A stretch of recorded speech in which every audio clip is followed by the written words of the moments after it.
오늘은 누가복음 강의 85번째 시간으로 누가복음 22장 1절에서 13절을 통해서 하나님의 섭리, 하나님의 섭리라는 제목으로 하나님의 말씀 증거하겠습니다.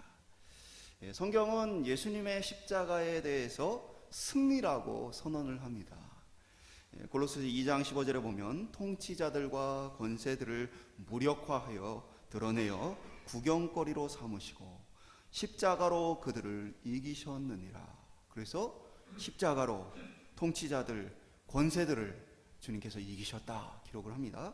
갈라디아서 6장 14절에 보면 그러나 내게는 우리 주 예수 그리스도의 십자가 외에 결코 자랑할 것이 없으니, 사도 바울은 십자가는 승리고 십자가는 우리가 자랑할 것이다 라고 이야기를 합니다.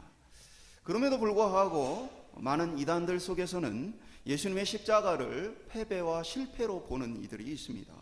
곧 이 땅에 오셔서 왕으로 통치하셔야 되는데 십자가의 죽음으로 왕이 되지 못하고 실패를 했다. 그래서 자기들 교주가 그 일을 하기 위해 왔다. 그런 식으로 이야기하는 이단들이 많이 있습니다. 이것은 성경의 말씀들과 성경 전체의 맥락을 전혀 이해하지 못하고 있는 것입니다. 십자가의 죽음은 겉으로 보기에 대제사장들, 오늘 본문처럼 서기관들, 그리고 백성의 지도자들이 교묘히 예수님을 속여서, 또 백성들을 속여서 예수님을 십자가에 죽인 사건처럼 보여지지만, 그러나 성경의 내용들을 자세히 하나하나 보면 이 모든 것은 하나님의 계획과 작정과 섭리 속에서 이루어진 일이라 성경은 기록을 하고 있습니다.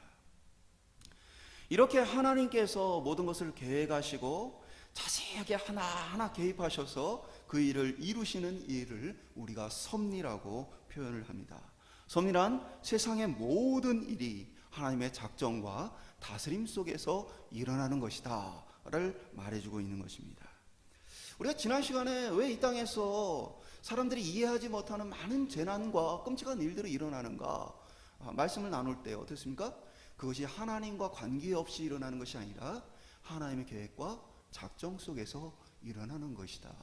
왜냐하면 이 땅은 영원히 우리의 거할 처소가 아니고, 이 땅은 어떻게 보면 우리가 죄인됨을 깨닫고 하나님의 구원이 필요하다는 사실을 알게 하여야 할 땅이기 때문에 재난과 고통과 범죄와 여러 가지 악한 것들이 공존하고 있는 것이다 말씀을 드렸습니다. 그러니까 하나님께서 이 모든 것을 다스리고 있는 중에 있는 것입니다.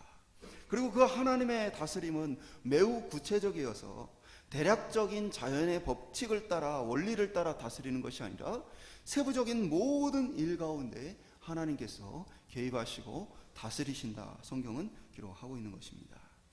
그러나 많은 사람들은 하나님께서 이 땅을 다스린다라는 이 섭리를 믿지 못합니다. 그리고 어떤 이들은 만약에 그렇게 하나님께서 모든 것을 다 다스리신다면 인간은 꼭두각시에 불과한 것이 아니냐, 어차피 모든 것이 하나님의 뜻을 따라서 되어진다면 인간의 어떤 판단과 결정과 그들이 행하는 모든 것이 무슨 의미가 있겠느냐라고 말하는 사람들도 있습니다. 그러니까 이렇게 인간이 모든 정해진 것을 따라 살 수밖에 없다라고 생각하는 것을 운명론이라 얘기합니다. 인간이 이 길을 선택하든 저 길을 선택하든 그것이 아무런 소용없는 것이다 생각하는 자들이 바로 운명론자들입니다. 운명론이란 모든 것이 결정되어 있다라고 말하는 것이나 섭리는 그것과는 좀 다릅니다. 섭리란 하나님께서 우리를 이끄시는 가운데에 우리의 선택과 결정, 우리의 내면의 어떤 모든 모습들이 하나님의 계획 가운데 유기적으로 연결되어 있다라고 섭리는 이 운명론과의 다른 것을 보여줍니다. 오늘 본문을 통해서 하나님의 계획과 작정이 얼마나 세밀하게 나타나며 또 인간의 의지와 생각, 인간의 판단과 결정과 어떻게 조화롭게 이루어져 가는지 살펴보기를 소망합니다.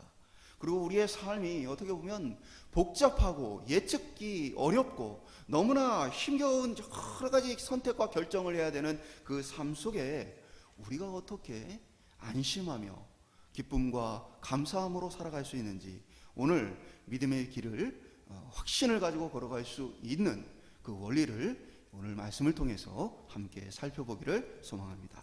한번 첫 번째 따라해 보겠습니다. 유다에게 들어간 사탄.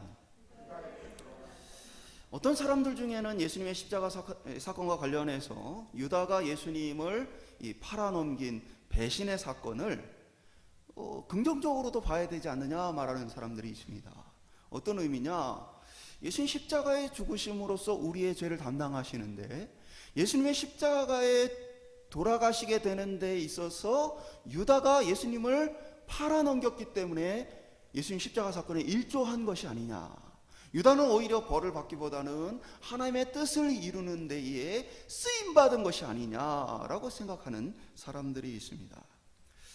정말 그럴까요? 오늘 본문을 좀 볼게요. 2절에 보면 대제사장들과 서기관들이 예수를 무슨 방도로 죽일까 궁리하니 이는 그들이 백성을 두려워함이더라. 그 당시의 상황이 예수님의 인기가 하늘을 찌르고 있었습니다. 예수님이 예루살렘 성에 들어올 때 왕이 될 줄 알았고 사람들은 이제 새로운 나라가 세워질 거라고 막 기대를 하고 있었어요. 그러니까 예수님 인기가 어마어마했던 거예요. 그런 상황 속에서 예수님을 죽이려고 하니까 예수님께 잘못했다가는 역으로 백성들로부터 자신들이 죽임을 당하겠다. 이들이 걱정했던 것입니다. 세례 요한에게도 마찬가지지만 지금 백성의 지도자들은 백성이 자신들을 실제로 마음을 다해 존경하지 않고 있다는 사실을 알고 있습니다. 그러니까 자신들이 혹 어떻게 잘못했다가는 오히려 백성의 손에 죽겠구나. 그래서 감히 사람들이 있는 중에 예수님에게 어떻게 잡아가거나 아니면 예수님을 죽이려 하는 그러한 모습을 보이지 못하며 그들이 고민하고 있었습니다. 그리고 이때에는 그 유월절 절기였기 때문에 어마어마한 숫자가 예루살렘에 모여 있었습니다. 네로 황제 시절에 유대 총독이었던 캐스티우스가 이 로마에 보낸 서신을 보면 이 유월절에는 반란의 이 가능성이 있기 때문에 로마 군인을 좀 더 충원해 줄 것을 요청하는 글이 있습니다. 그러니까 유월절이 되어지면 항상 유대인 숫자 그리고 해외에 있는 사람들까지 어마어마한 숫자가 모였기 때문에 반란이 일어나면 도저히 진압을 할 수 없으니까 그래도 어느 정도의 로마 군인을 조금 더 파견을 해서 그래서 사실은 그 군인으로도 이 어마어마한 숫자를 감당할 수는 없습니다. 다만 우리가 치안에 좀 더 보강이 되었다라는 부분을 통해서 유대인들에게 반란을 일으키지 말라라는 경고를 보이고자 했던 그런 모습들이 있습니다. 실제로 이제 요세푸스 역사가의 기록에 따르면 6월절 동안 몇 마리의 양을 잡아서 제사를 드렸느냐 보면 25만 6,500마리를 6월절 때에 양을 잡아드렸다라는 기록을 합니다. 그러니까 6월절 양은 혼자 드리는 게 아닙니다. 그리고 6월절은 대부분의 사람들이 혼자 드리러 오지 않습니다. 6월절이 되어지면 예루살렘으로 올 때에 동네 사람들 뭐 주변에 있는 친척들 함께 다 같이 이렇게 6월절에 오는 모습을 보게 되어져요. 무리를 지어서 옵니다. 우리가 이제 그 기록 비슷한 것을 언제 봅니까? 예수님이 어린 시절에 함께 예루살렘에 왔다가 뭡니까? 예수님이 있는 줄 알았는데 없는, 그래서 다시 예수님의 부모가 돌아가는 사건이죠. 왜 그러냐? 부모하고 가족하고 그냥 이렇게 오는 게 아니고 동네 사람들과 함께 오기 때문에 그렇습니다. 그러니까 양도 일반적으로 양 한 마리를 잡아서 10명 정도가 같이 식탁 교제를 나눴던 것으로 이렇게 많은 분들이 추정을 합니다. 그러면 이 정도의 양을 잡을 정도면 이 당시에 유월절을 지키기 위해서 온 유대인들의 숫자는 대략 270만 명 정도라고 추정이 되어집니다. 어마어마한 숫자가 이 시기가 되어지면 예루살렘으로 모여지는 것이죠. 예수님을 죽이고는 싶지만 어마어마한 눈이 예수님을 지켜보고 있고 그들이 예수님에 대한 관심을 가지고 있으니 예수님 죽일 수 있는, 예수님을 체포할 수 있는 그런 기회를 그들이 찾을 수가 없었던 것입니다. 그들은 백성들과는 달리 예수님 왕 되는 것을 원치 않았습니다. 예수님은 그들 향해서 뭐라고 얘기했습니까? 너희가 기도하는, 만민이 기도하는 집을 강도의 소굴을 만들었구나 하고 예수님 책망을 들었습니다. 그들은 예수님이 만약에 왕으로 등극한다면 자신들의 권력을 잃어버릴 것이라고 당연히 생각했고, 예수님이 왕 되는 것을 결코 그들이 원하지 않았습니다. 오늘날 이제 많은 정치 형태들이 있습니다. 독재의 정치도 있고, 민주적인 정치도 있고, 또 민주적인 정치도 대통령제가 있고, 뭐 총리제가 있고, 여러 가지의 정치 제도가 있습니다. 성경은 어떤 정치 제도를 지지하느냐? 성경은 정치 제도 자체에 어느 한 가지를 지지하지 않습니다. 성경에는 모든 정치 제도가 열려 있습니다. 다만 성경적 정치 제도란 어떠한 권력이든 인간은 부패했기 때문에 어떤 형태의 정치 제도가 됐든 반드시 그 정치 제도는 부패할 수밖에 없다라는 전제를 깝니다.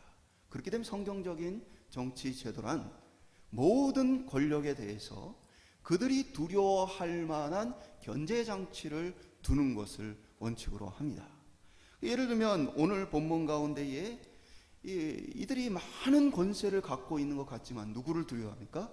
백성을 두려워하는 것입니다. 그래서 이러한 인간의 이 권력은 반드시 타락하고 인간의 권력은 반드시 온전하지 않게 있기 때문에 모든 그 것에 대해서 견제할 수단이 필요하다. 우리는 보게 되었어요. 오늘 이제 저희가 교회 정관에 대해서 다룰 때에도 이 부분을 다룹니다. 목회자에 대한 해임의 절차, 이것을 배워야 돼요. 제가 보니까 성경대로 가르치지 않으니까 교회가 문제가 생기는 거예요. 뭐냐면 원래 목회자에 대한 해임도 절차가 있습니다. 근데 그걸 가르치는 교회가 없어요. 그거는 한마디로 사기인 거죠. 가르치지 않는다는 것은. 저는 그렇게 생각합니다. 왜요? 교회 생활을 어떻게 해야 되느냐를 가르치는 가운데 기도 이렇게 하고 예배 이렇게 드리고 찬양을 이렇게 하고 뭐 이런 것들은 가르치는데 목회자 해임은 어떻게 하는지 안 가르친다. 그것은 목회자의 권력을 공고히 하는 기능을 하게 되어집니다. 그러니까 성도들이 들고 일어나서 물리적인 충돌이 나고 서로 싸우는 일들이 벌어지는 것이죠. 그러나 목회자를 해임하는 절차가 이렇게 진행되어질 수 있다, 합법적으로 이렇게 해임할 수 있다라는 것을 가르치게 되어지면 성도는 그 권리를 정당하게 행사할 수 있고 질서를 따라서 교회가 다툼과 분쟁을 최소화하며 교회의 교회다움을 지킬 수 있다는 사실입니다. 백성을 두려워하는 이 권력자들, 그들에게 제안을 한 사람이 바로 예수님의 제자 가운데 하나인 가롯 사람 유다입니다. 3절에 보면 12 중 하나인 가롯인이라 불리는 이 유다에게 사단이 들어갔다 기록을 합니다. 이 유다는 예수님을 판 사람으로 우리가 너무 잘 알고 있기 때문에 유다를 볼 때마다 편견으로 봅니다. 근데 이 당시 사람들, 예수님의 제자들이 유다를 어떤 모습으로 봤을까 생각하면 우리가 생각하는 것하고는 전혀 다른 모습입니다. 예수님의 이 사역하는 무리들, 수많은 사람들이 예수님을 따라왔고요. 수많은 여인들이 밥을 하고 또 예수님을 섬겼고 또 많은 제자들이 예수님의 명령을 따라 복음을 전하는 일을 했습니다. 12 제자뿐 아니라 70인의 제자도 있었고 그 70에 들지 않았던 수많은 무리들도 있었습니다. 그러니까 이 무리들, 이 큰 어떻게 무리를 운영한다는 것에서는 당연히 뭐가 들어갑니까? 많은 재정이 들어가게 되어 있습니다. 이 재정 담당자가 누구였느냐? 바로 가롯 유다였습니다. 한번 생각해 보세요. 돈을 누구에게 맡기겠어요? 믿지 못할 사람에게 돈을 맡기겠습니까? 믿을 만한 사람에게 맡기겠습니까? 믿을 만한 사람에게 맡기겠죠. 또 돈을 잘 관리할 만한 사람에게 맡기겠죠. 그런 의미에서 본다면 가룟 유다 말고도 예수님 제자 중에는 세리 출신인 전문가, 돈 전문가 마태가 있었습니다. 그런데 마태가 아닌 가룟 유다에게 재정을 맡겼다는 이야기는 가룟 유다는 굉장히 똑똑하고 유능하며 사람들에게 신뢰받는 사람이었다는 것을 우리가 알 수 있습니다. 제자들 중에서도 가장 신뢰할 만한 사람 중에 하나가 가롯 유다였다, 우리는 볼 수 있어요. 요한복음 13장 29절에 보면 어떤 이들은 유다가 돈괴를 맡았으므로 명절에 우리가 쓸 물건을 사라 하시는지 혹은 가난한 자들에게 무엇을 주라 하시는 줄로 생각하더라. 이게 뭐냐면 예수님과 함께 만찬 자리를 있었는데 예수님이 이런 말씀하셔요. 내가 빵을 식초에, 정확히는 뭐 우리가 생각하는 그 식초가 아니고 오늘날 이 젊은이들이 이렇게 빵을 먹을 때 독특한 이 발사믹 뭐 이런 식초에 딱 찍어 먹는 그런 게 있어요. 그런 이제 전통을 얘기하는 거예요. 그래서 찍어서 내가 빵을 주는 사람이 나를 팔 것이다. 예수님이 얘기를 하셔요. 말씀을 하시고는 이 빵을 식초에 찍어서 가룟 유다에게 줍니다. 그러면 당연히 어떻게 생각하게 돼요? 아, 예수님은 팔자가 가룟 유다였구나 라고 생각을 해야죠. 근데 요한복음 우리가 읽은 본문에는 어떻게 생각해요? 제자들이 가룟 유다가 예수님께 그 빵을 받아가지고 나갈 때 예수님을 팔러 간다고 생각하지 않고 뭐라고 생각해요?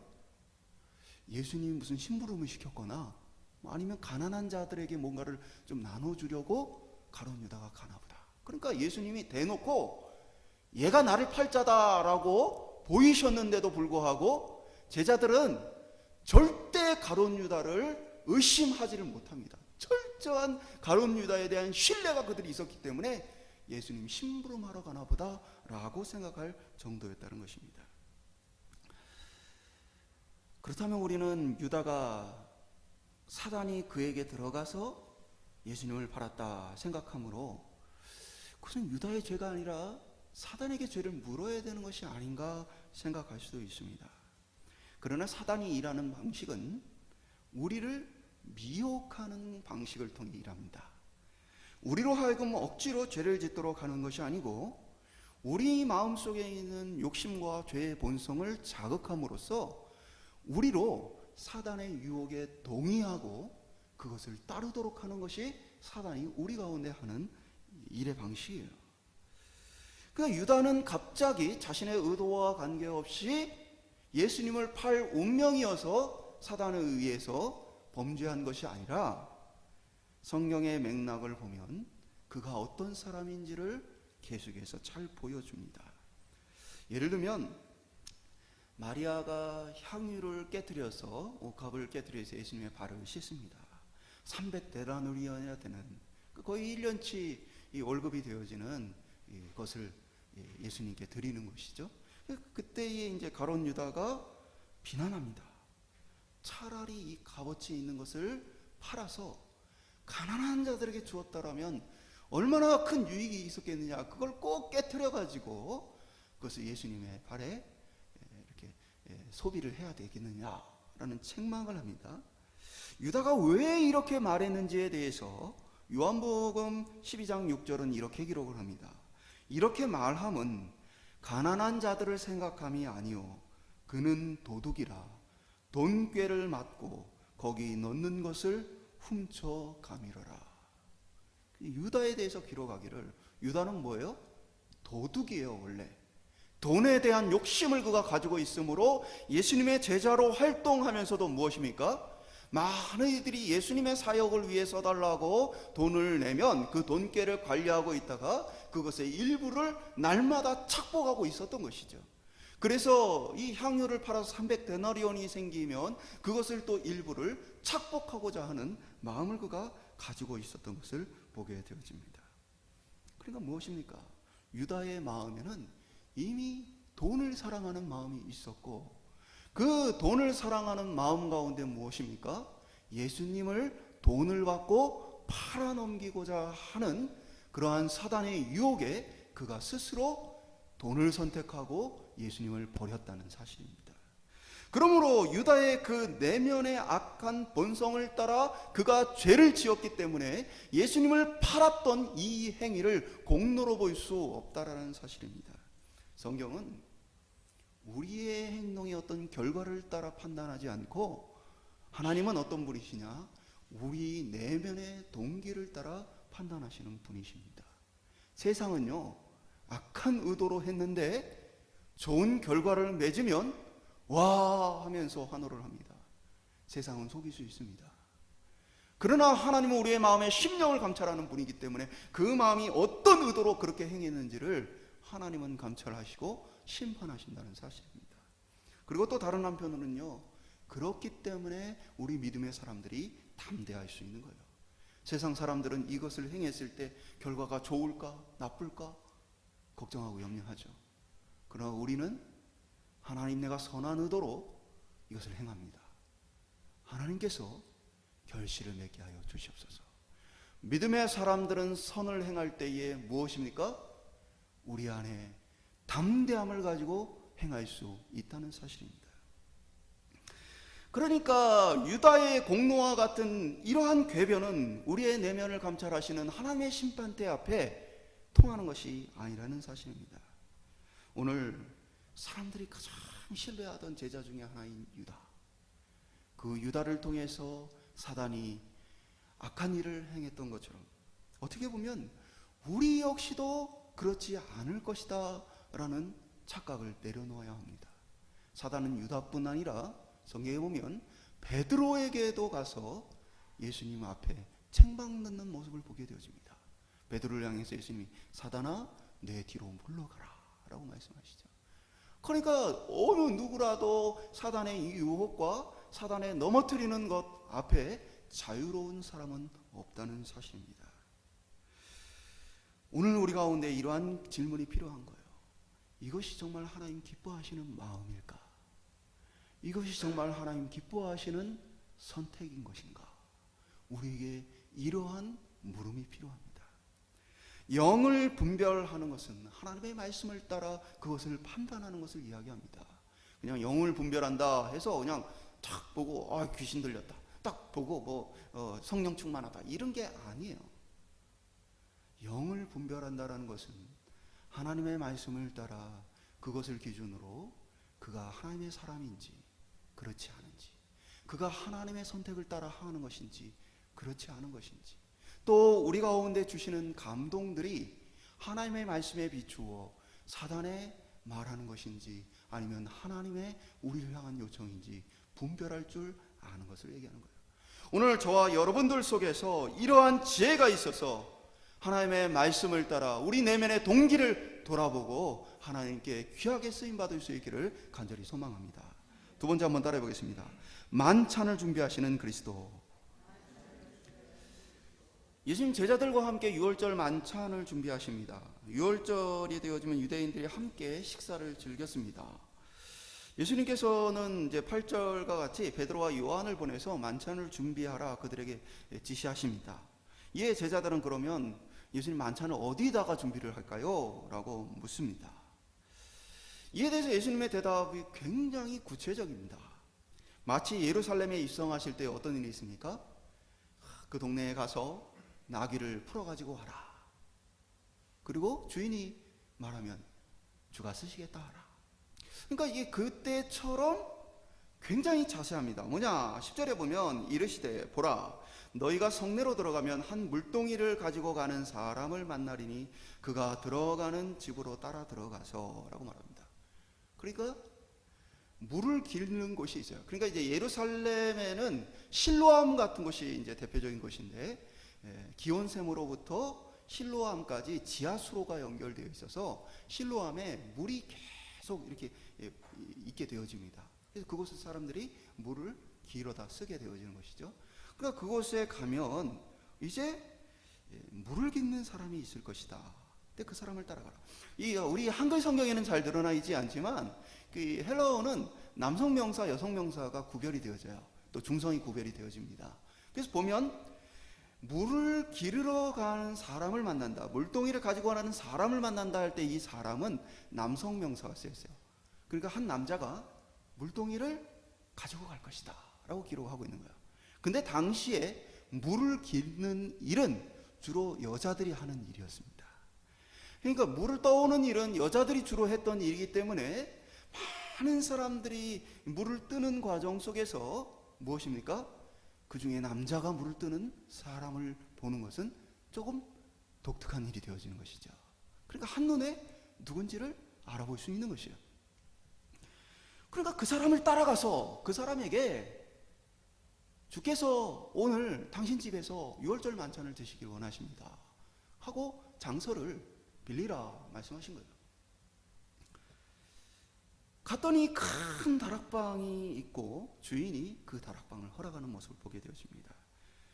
정확히는 이제 우리 성경은 자꾸 이걸 다락방이라고 번역을 했는데 정확히는 잠자는 공간, 위쪽으로 큰 홀을 만들어 둡니다.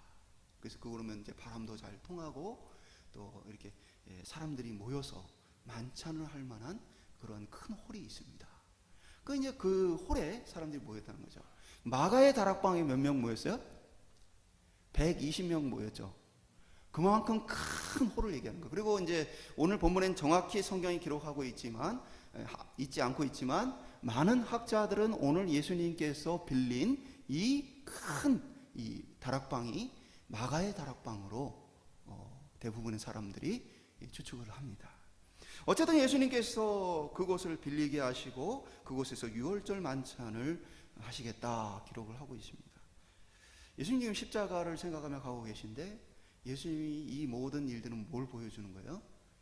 예수님이 생각지 못하게 예수님을 속이는 무리와 배신한 유다에 의해서 갑자기 붙들려 가서 죽임을 당한 것이 아니라는 사실을 보여주는 거예요.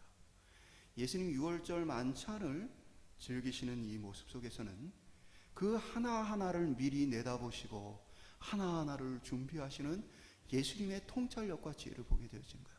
이런 예수님이 자기를 팔 것, 자기가 십자가에 죽게 될 것을 모르는 것이 아니란 사실이에요.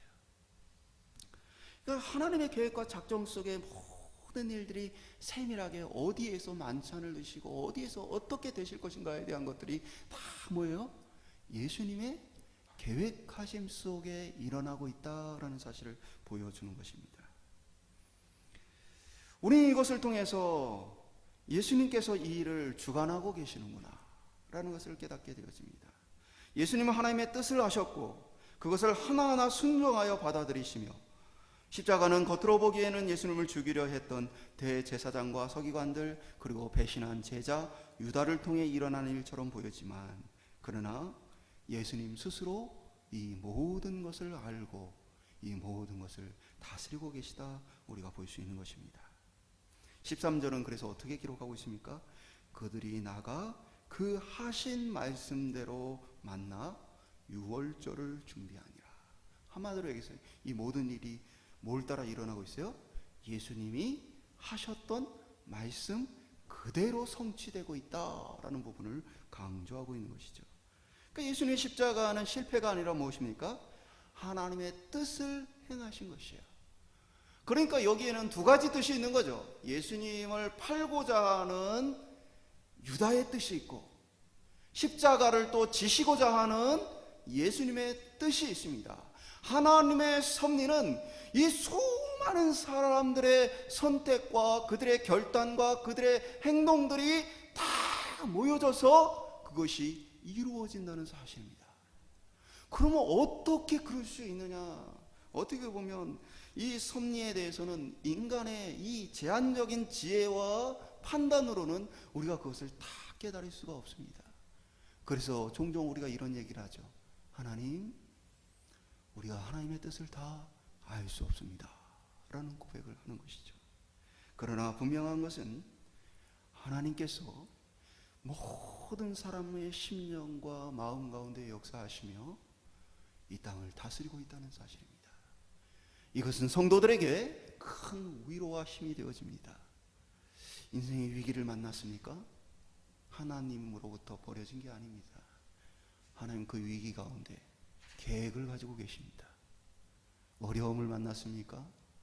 하나님 그 역사 가운데 그 어려움을 주신 이유가 있고 또 그 어려움 이후에 하나님의 계획도 있습니다.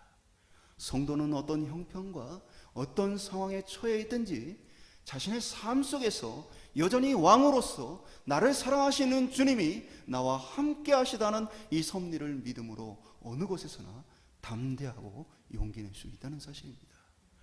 오늘 저와 여러분의 삶 속에 주님의 함께 하심을 바라보는 믿음이 있고 담대함이 있기를 주님의 이름으로 축원합니다. 마지막으로 따라하겠습니다. 하나님의 섭리. 하나님의 섭리의 놀라운 부분을 우리가 오늘 한번 보도록 하겠습니다. 먼저 오늘 본문은 이 절기는 유월절이라 하는 무교절이다라고 기록이 되어 있습니다. 유월절하고 무교절은 연결되어져 있는 절기예요. 그래서 사실은 유대인들 속에서는 신약에 오면 그냥 그것을 하나처럼 생각을 했습니다. 유월절이라 하는 무교절, 이런 표현과 같이. 왜 그러냐, 정월 14일 날이 유월절입니다. 그리고 정월 15일 다음 날부터 일주일간 지키는 절기가 무교절입니다. 그러니까 연결되어 있는 절기예요. 그래서 사람들 속에서는 유월절과 무교절을 크게 구분하지 않고 이렇게도 부르고 저렇게도 불렀던 습성이 있습니다. 근데 이 두 가지는 다 똑같은 시기에 똑같은 사건을 통해서 유래가 되어진 것입니다. 이 둘은 다 출애굽 때에 하나님께서 애굽 이집트에서 자기 백성을 구원한 사건을 배경으로 하고 있습니다. 무교절이란 하나님께서 급하게 자기 백성을 이집트에서 건져내셨기 때문에 이스라엘 백성들이 긴 여행을 하면, 여러분 준비를 합니까 안 합니까? 준비를 하죠. 여행을 하게 되면 뭘 준비합니까? 먹을 것을 준비를 해야 되고, 숙소를 준비를 해야 되고, 사용할 물건을 준비해야 되고, 여러 가지 준비를 하잖아요. 그러나 급작스럽게 출애굽이 일어났다라는 사실을 백성들로 하여금 잊지 않게 하기 위해서 하나님께서 어떻게 하셨느냐? 발효되지 않는 떡을 먹을 것을 명령하십니다. 이게 무교가 그런 뜻이에요. 발효되는 떡이 발효되지 않았다, 발효되는 균이 없다, 그런 의미예요. 그러니까 무교절에는 사람들이 출애굽 때 급하게 애굽을 탈출했던 것과 같이 그것을 기념하면서 발효되지 않은 떡을 먹는 절기가 되어집니다. 동시에 이제 쓴나물을 먹기도 해요. 그 이유가 뭐냐? 평소에 이렇게 보드라운, 발효되지 않는 떡은 보드럽지 않습니다. 그러니까 이제 평소에 보드럽고 그런 떡을 먹다가, 빵을 먹다가, 어느 날은 이제 발효되지 않은 뻣뻣한 것을 좀 먹으면 자녀들이 어떻게 됐어요? 오늘 왜 달라요? 오늘은 왜 이걸 먹어요? 라고 묻죠. 왜 오늘은 쓴나물을 먹어요? 그러면 출애굽에 대한 이야기를 말해주면서 자녀들로 하여금 그 출애굽 신앙을 잊어버리지 않도록 몸으로서 뭐예요? 체험하도록 하는 것이 바로 이 절기의 특징입니다. 그리고 또 하나의 절기인 유월절은 10가지 재앙 가운데 마지막 재앙으로 장자의 죽음이 있습니다. 이집트 안에 모든 처음 태어난 것이 다 하나님께 죽임을 당하는 것입니다.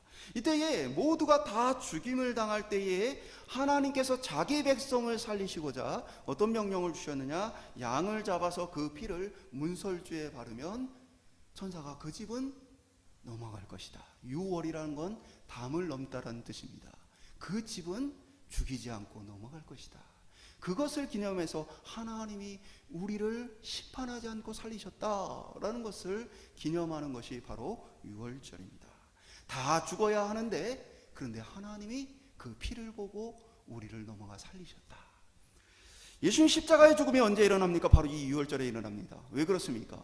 유월절을 두고 이 하나님께서는 뭘 하신 거예요? 예수 그리스도를 구원하는 날로 정하시면서 그것을 벌써 수천 년 전에 사람들로 하여금 기념하고 그것에 대해서 깨달아 알 수 있도록 일해 오셨다는 거예요. 그러니까 하나님의 계획은 무엇입니까? 우연히 예수님 6월절에 돌아가신 게 아니고 뭐예요? 내 백성을 죄에서 건져낼 것이다. 사망에서 건져낼 것이다.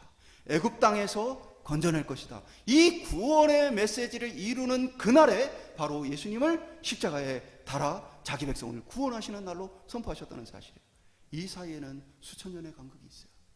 하나님의 섭리란 바로 변함없이 온 우주의 역사 속에서 성취되고 이루어지는 일이라는 사실이에요. 오늘 우리가 예수의 피, 왜 예수의 피 이것을 강조하게 되어집니까? 바로 예수님이 세상 죄를 지고 가는 그 어린 양이기 때문인 것이죠. 요한복음 1장 29절은 요한이 예수께서 자기에게 나아오심을 보고 이르되 보라 세상 죄를 지고 가는 하나님의 어린 양이로다. 요한은 본 거예요. 예수님이 하나님의 어린 양으로 이 땅에 오셨구나. 이사야서의 이 말씀은 무엇입니까? 고난받는 종의 모습을 이야기를 하고 있는 것이죠. 실제로 예수님께서는 6월절 양 잡는 날에 돌아가십니다. 6월절 어린 양으로 백성을 구원하실 희생 제물로서 자신이 그 양이 되어서 돌아가십니다. 그래서 우리가 6월절 그 어린 양의 피, 문설주에 바른 그 피를 보고 넘어가는 것처럼 예수님의 보혈을 따라서 우리가 구원을 얻었다. 예수님의 보혈을 따라서 하나님과 우리의 관계가 회복되었다 고백하는 것입니다. 골로새서 1장 20절은 그의 십자가의 피로 화평을 이루사 만물 곧 땅에 있는 것들이나 하늘에 있는 것들이 그로 말미암아 자기와 화목하게 되기를 기뻐하심이라. 예수님의 보혈을 강조하는 이유도 바로 이 유월절 어린 양과 관련이 있는 것이에요. 유다는 예수님을 대제사장들에게 판 대가로 은 30개를 받습니다. 스가랴서 11장 12절 13절은 내가 그들에게 이르되 너희가 좋게 여기거든 내 품삯을 내게 주고 그렇지 아니하거든 그만두라. 그들이 곧 은 30개를 달아서 내 품삯을 삼은지라. 여호와께서 내게 이르시되 그들이 나를 헤아린 바 그 삭을 토기장이에게 던지라 하시기로 내가 곧 그 은 30개를 여호와의 전에서 토기장이에게 던지고. 이 스가랴서의 기록인데 이것이 가룟 유다를 통해 나타나게 되죠.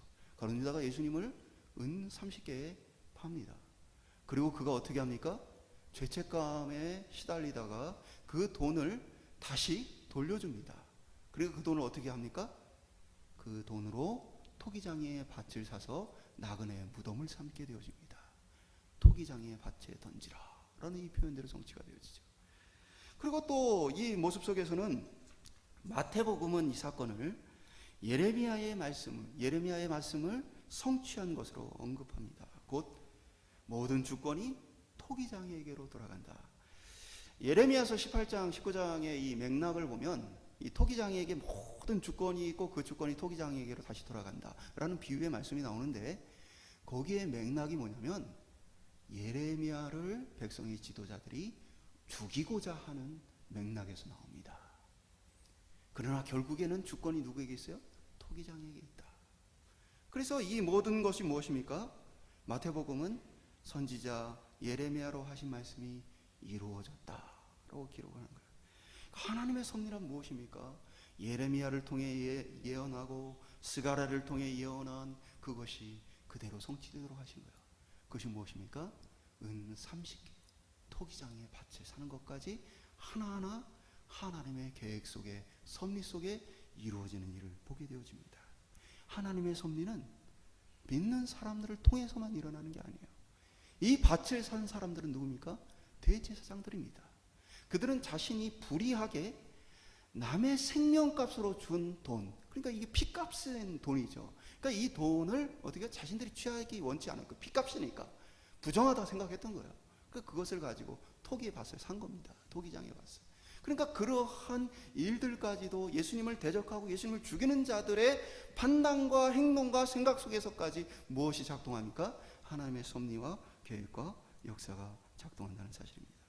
그래서 하나님의 통치는 온 우주, 온 시간을 통해서 일어나는 일입니다. 말씀드린 것처럼 이것은 우리에게 큰 위로가 되어져요. 우리가 어떠한 형편이 있어도 우리가 버려진 게 아니라는 사실이에요. 예수님이 지금 십자가를 향해 가시는 이 모습은요, 버려진 것처럼 보여요. 가장 믿는, 가장 사람들이 신뢰하는 제자 중에 하나가 예수님을 돈 받고 팔았어요. 예수님 버려진 것처럼 보여요.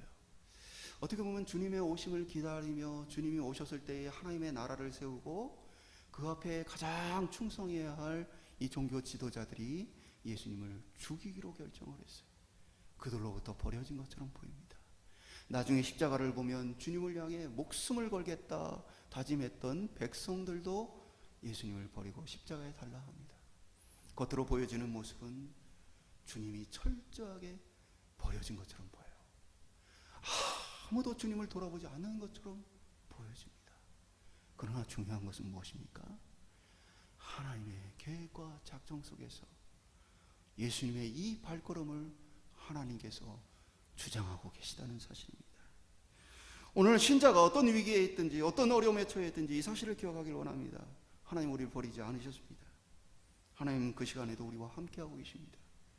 하나님은 능력이 없어서 지금 우리에게 이 어려움을 주신 것이 아니고 하나님 우리를 향한 계획이 있어요. 하나님의 계획하심이 있어요. 작정이 있어요. 당장 우리의 눈앞에 보이지 않아도 하나님 우리 편에서 일하고 계시다는 사실입니다. 정말 중요한 것이 있다면요, 우리에게 무엇입니까? 하나님의 뜻이 이루어지느냐가 아니고요, 내가 하나님의 뜻을 따르기를 원하느냐가 중요한 것입니다. 내가 원하지 않아도 하나님의 뜻은 이루어져요, 안 이루어져요? 이루어져요. 하나님의 섭리와 계획과 작정은 놀랍게 일합니다. 인간이 상상할 수 없는 방법과 상상할 수 없는 능력으로 하나님의 뜻을 이루시는 분입니다. 중요한 것은 무엇입니까?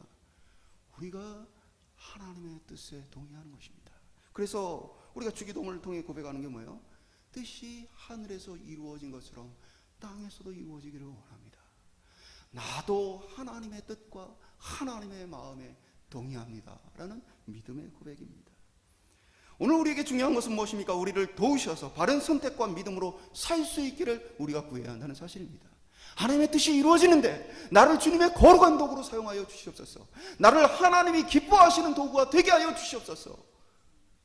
우리의 선택과 결정은 하나님의 선한 도구가 되기를 간구해야 한다는 사실입니다. 말씀 맺도록 하겠습니다. 하나님의 섭리는 인간의 한계로는 도저히 가늠할 수가 없는 것입니다.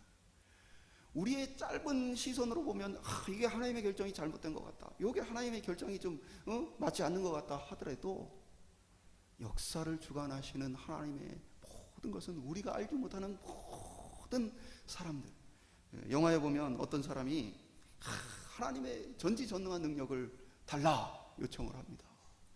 그에게 주어졌어요.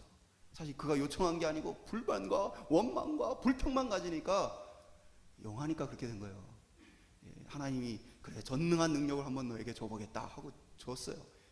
그랬더니 이 사람이 처음에는 신이 납니다. 강아지가 항상 막 이렇게 지저분하게 배변을 보고 막 오줌을 놓고 그래서 화가 났는데 전지전능한 능력으로 강아지가 화장실에 가서 볼일을 보고 물도 내리고 나옵니다. 처음에는 신이 나요. 근데 여기저기 사람들의 요청과 기도를 듣게 되어집니다. 근데 그 기도와 요청이 어떻게 돼요? 다 상충이 돼요. 이기적인 인간들이 간구하는 것은 이것을 들어주면 이 사람에게는 맞지만 저 사람에게는 맞지 않는 것이 되어져요. 어마어마한 갈등과 고통이 일어나고 세상이 완전히 무너져가는 모습을 보게 되어진 거예요. 그와 같습니다. 감히 우리의 짧은 시선으로 모든 것에 하나님의 그 섭리를 가늠하고 깨닫는다는 것은 불가능한 것입니다. 다만 우리는 하나님의 공평과 정의로 이 땅을 다스리시며 이 땅이 천국이 아니기 때문에 때로는 우리 가운데 범죄, 재난, 악한 것들, 고통스러운 것들도 우리의 삶에 찾아올 수 있다는 사실입니다. 우리가 때로는 왜 하나님? 왜 나입니까? 왜 내가 이런 고통을 당해야 합니까? 라고 물을 수 있어요. 때로는 하나님이 하시는 일이 이해가 안 될 수 있어요. 하나님 왜 이렇게 일하십니까? 하나님 왜 이렇게 일하십니까? 왜 막지 않으셨습니까? 왜 나를 멈춰서지 않게 하셨습니까? 우리는 이해할 수 없는 많은 순간이 찾아올 수 있습니다. 저는 하나님의 섭리와 관련해 전율을 느끼게 했던 한 믿음의 사람의 신앙 고백이 항상 기억에 남습니다. 이분은 치매를 앓던 분의 남편이었습니다. 이 치매를 앓던 부인이 교회의 야외 행사에 참여를 했어요. 5월달이 되어지면 야유회를 교회들이 어르신들을 모시고 이제 가게 되어지죠. 그래서 그날 경로대학에서 어르신들을 모시고 맛있는 것을 사드리고 그리고 돌아오는 프로그램이었어요. 근데 식사 중에 갑자기 이분이 사라진 겁니다. 그래서 모든 사람들이 밤새 이분이 어디로 가셨을까? 이곳저곳 이 차를 끌고 여기저기 막 찾아다니면서 이분을 찾아다녔어요. 근데 못 찾았어요. 그리고 다음 날 이분이 한 어떤 장소에서 예상치 못한 장소에서 돌아가신 것을 사람들이 발견하고 신고가 되어서 찾게 되었습니다. 그래서 사망하셨어요. 장례식 날 이 발인 예배를 드리는데 유족 대표로서 남편분이 오셔서 이런 고백을 했어요. 우리가 하나님의 뜻을 다 알지 못하지만 하나님의 계획과 작정을 믿습니다. 그리고 여전히 하나님이 선하시다고 믿습니다. 머리로는 이해가 안 되지만 하나님께 감사드립니다. 고백을 했어요. 제가 그날 전율을 느꼈어요. 당시 이제 섭리에 대한 공부를 하면서 지금 하나님의 섭리 우리 이해를 할 수 없구나. 그러니까 우리 이해하지 못하는 영역들이 많이 일어날 수 있어요, 우리 삶에. 그때 뭐가 필요한 거예요? 인격적인 신뢰가 필요한 거예요. 하나님이 선하시며 공의로우시며 우리를 사랑하신다. 그 하나님을 인격적으로 신뢰하니까 뭐예요? 머리로 이해 안 되지만 그러나 내가 하나님 선하시다는 사실을 인격적으로 믿고, 내가 감정적으로 머리로 다 이해 안 되지만 그래도 그 믿음으로 감사한다 고백하는 것이죠. 야, 신학을 공부하지 않고 그렇고도 이 순간에 이 믿음을 고백하는구나. 하나님이 성령께서 주시는 지혜는 공부해서만 얻는 것이 아니구나. 믿음이란 것은 공부해서만 얻는 것이 아니구나. 왜냐면 제가 그분을, 그 교회는 성경 공부를 굉장히 열심히 하는 교회였어요. 근데 제가 그분을 성경 공부하는 모임에서 뵌 적이 없어요. 근데도 그 믿음을 고백하더라고요. 오늘 저와 여러분이 하나님의 섭리를 다 깨달을 수 없을 수 있습니다. 때로는 하나님은 왜 이렇습니까? 하나님 왜 저렇습니까? 하나님 하필이면 왜 납니까? 우리 안에서 여러 가지 질문과 여러 가지 때로는 원망을 할 수 있습니다. 그러나 중요한 것은 우리가 버려지지 않았다는 사실이고, 여전히 하나님은 우리를 향한 놀라운 계획과 사랑으로서 우리와 함께하고 계시다는 사실입니다. 오늘 저와 여러분들 속에 하나님의 이 섭리를 깨닫고 깊이 있는 신앙의 고백과 믿음의 길을 걸어갈 수 있는 은혜가 있기를 간절히 축원드립니다.